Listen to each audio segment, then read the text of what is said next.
Sir ಈಗ 10 ವರ್ಷದ್ದು ಕೂಡ ರಿಕವರಿ ಆಗುತ್ತೆ ಆಗಿದ್ರೆ ಈಗ 10 ವರ್ಷದ್ದು ಕೂಡ ಅಲ್ಲ 10 ಆದರೆ ಎಷ್ಟು 4 ಚಿಲ್ಲರೆ ಅಲ್ವಾ? 4,000 ಅದೇನಾಗಿದೆ ತಸ್ತಿಕಣ ಈಗೆಲ್ಲ ಜಾಸ್ತಿ ಆಗಿದೆ. ಈಗೆಲ್ಲ 60,000 ಆಗೋಗಿದೆ. ಮೊದಲು 24 ಇತ್ತು, 36 ಆಯಿತು, 48 ಆಯಿತು, ಈಗ 60 ಆಗಿದೆ. ಒಟ್ಟು 4,75,000 ಏನೋ ಇರಬೇಕಲ್ವಾ? ಅದರಿಂದ ಅವ್ರ ತಪ್ಪೇನೂ ಇಲ್ಲ. ನಾನೇ ನಮ್ಮ ಆಯುಕ್ತರಿಗೆ ಹೇಳಿ ಅದನ್ನು ನೋಟಿಸು ವಾಪಸ್ ತಗೊಳ್ಳಿ ಅಂತ ಹೇಳ್ತೀನಿ. ರಿಕವರಿ ಮಾಡಬೇಕಾದ್ರೆ ತಹಸೀಲ್ದಾರ್ ಹತ್ರ ಮಾಡಿ ಅಂತ ಹೇಳ್ತೀನಿ. ಇದಿಷ್ಟು ಹಣವು ಕೂಡ ತಹಶೀಲ್ದಾರ್ ಅವ್ರ ಹತ್ರ ರಿಕವರಿ ಮಾಡಲಿ. ಈಗ ಇಲಾಖೆಯಿಂದ ನೋಟಿಸ್ ಕೊಡುವಂತದ್ದು ಸರ್ ಆ ತಪ್ಪು ಕೊಟ್ಟಿರೋದು ತಪ್ಪು ಮಾಡಿರೋದು ತಹಸೀಲ್ದಾರ್. ಅಲ್ಲಿ ಈಗ 60,000 ಹೋಗ್ತಾ ಇದೆ. ಎಲ್ಲ ದೇವಸ್ಥಾನಕ್ಕೂ 60 ಹೋಗ್ತಾ ಇರೋದು. ಈಗ ನಮ್ಮ ಸರ್ಕಾರ ಬಂದ ಮೇಲೆ ನಿಮಗೆ ಇನ್ನೊಂದು ಮಾಹಿತಿ, 2013ವರೆಗೂ ಕೇವಲ 12,000 ಇತ್ತು ತಸ್ತಿಕ್ಕು. ಸಿದ್ದರಾಮಯ್ಯ ಅವರು ಫಸ್ಟ್ ಬಡ್ಜೆಟಲ್ಲಿ 12ರಿಂದ 24,000 ಮಾಡಿದ್ರು.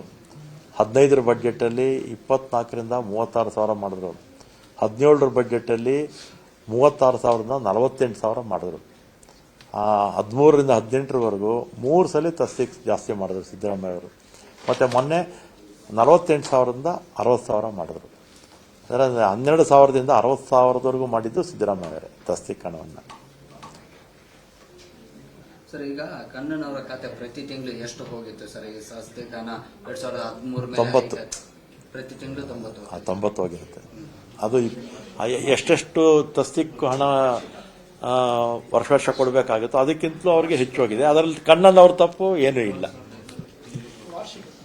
ಅದು ವಾರ್ಷಿಕ ಪ್ರತಿ ತಿಂಗಳು 7,500 ರೂಪಾಯಿ ಹೋಗ್ತಾ ಇತ್ತು ಸರ್.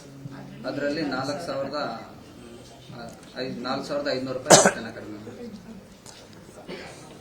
ಈಗ ಮ್ಯಾಟ್ರ್ ಕ್ಲೋಸ್ ಬಿಡಿ. ಏನ್ ರಿಕವರಿ ಮಾಡಿದ್ರೆ ತಹಸೀಲ್ದಾರ್ ಹತ್ರ ಮಾಡಿ ಅಂತ ಹೇಳ್ತೀನಿ.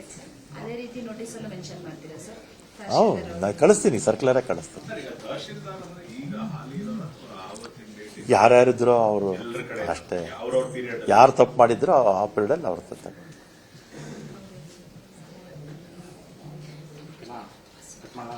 ಆಮೇಲೆ ಕಣ್ಣನ್ನವ್ರು ನನಗೆ ಒಂದು ಫೋನ್ ಮಾಡಿದ್ರೆ ಸಾಕಾಗಿತ್ತು, ನಾನೇ ಸಾರ್ಟ್ ಔಟ್ ಮಾಡಿಬಿಡ್ತಿದ್ದೆ. ನೋಡಿ ನಿಮ್ಗೆಲ್ಲ ಇಷ್ಟು ತೊಂದರೆ ಕೊಟ್ಟಿದ್ದಾರೆ ಪಾಪ.